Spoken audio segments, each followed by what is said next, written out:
Hi guys, welcome back to the channel.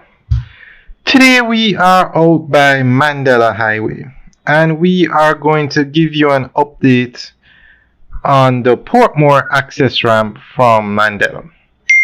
Now a lot of developments are taking place in Kingston and Portmore. A lot are taking place off Mandela Highway. Some major warehouses, special economic zones, commercial complexes, a lot of developments are taking place. But the most important one is the building of an access ramp from this road we're looking at, Mandela Highway, the busiest road in Jamaica, into Portmore. Now, it takes way too long during the rush hour times to get from Kingston to Portmore. Way too long. It's a waste of time. So the government is putting in a 4-lane access ramp from Mandela that will take you all the way into Portmore. And that should be a game changer. Now, when that is built, the commuters will save so much time. They haven't started yet, but they're to start soon because it's a part of the CapEx program. And the funds are already allocated for the program. So we're going to go through an article that gives more information on this. The proposed Portmore access ramp from Mandela Highway is one of the most anticipated infrastructure projects in the St. Catherine metropolitan region. Designed to significantly reduce the chronic traffic congestion experienced by Portmore residents, particularly during evening peak hours. This access ramp forms part of the Jamaica's government broader effort to improve connectivity support, economic expansion, and prepare Portmore for its eventual designation as the 15th parish.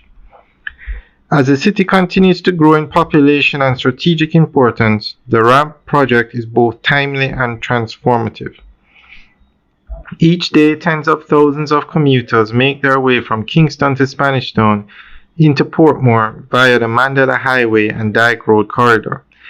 The existing road configuration funnels high volumes of traffic into a single congested intersection at Dyke Road and George Lee Boulevard.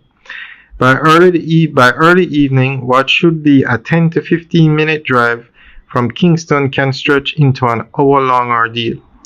This congestion undermines productivity, affects fuel consumption, and contributes to road stress and environmental emissions.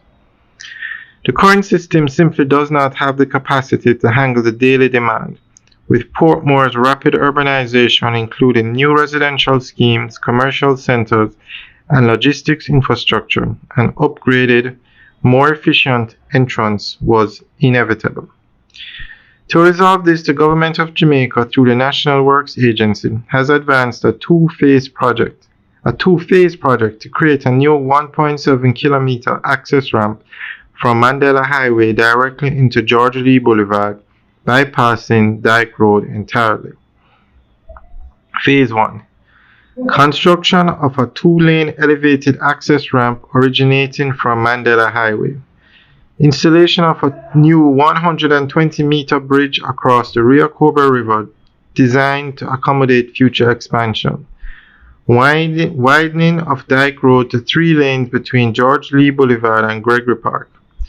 Replacement of existing roundabouts with signalized intersections to improve flow and safety. Phase 2. Construction of a grade-separated overpass at Dyke Road, removing conflicts through traffic and local movements. Widening over 3 kilometers of roadway from George Lee Boulevard to Grange Lane, complete with pedestrian infrastructure, lighting, and modern signage. Together, these upgrades aim to reduce afternoon travel times into Portmore from 45 minutes to just 15 minutes, while increasing peak traffic capacity from 1,200 to 3,000 vehicles per hour. This represents a radical improvement in both efficiency and quality of life for Portmore residents. Alright, guys, so that is the end of the update article. So let us know what you think. Leave your comments in the section below. Alright, guys, have a good day.